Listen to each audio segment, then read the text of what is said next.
एक दयालु आदमी ने एक भिखारी को एक पत्थर दिया, लेकिन भिखारी ने उसे देखकर नाराजगी जाहिर की क्योंकि उसे लगा कि ये सिर्फ एक आम सा पत्थर है। आदमी ने कहा कि ये पत्थर असल में राजाओं वाला हरा जेड है और इसकी कीमत लाखों में है। लेकिन भिखारी ने उसकी बात को झूठ समझा और उसका मजाक उड़ाया। तभी वो आदमी एक गरीब बच्ची के पास जाता है। आदमी उसे भी एक पत्थर देता है।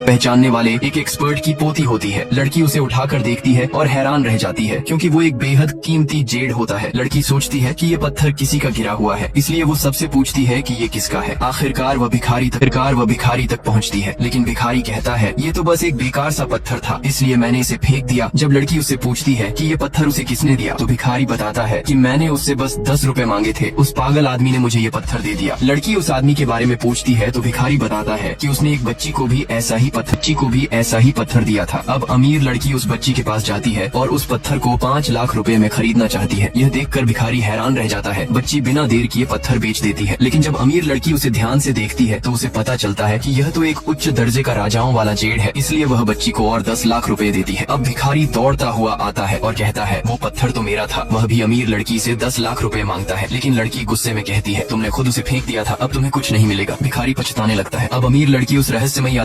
उस रहस्यमयी आदमी को ढूंढने निकलती है जिसने ये कीमती पत्थर बांटे थे। बच्ची उसे रास्ता बताती है और अमीर लड़की दौड़ पड़ती है उस भले इंसान की तलाश में। क्या अमीर लड़की उस आदमी को ढूंढ पाएगी? जानने के लिए कमेंट में पार्ट 2 लिखना ना भूले।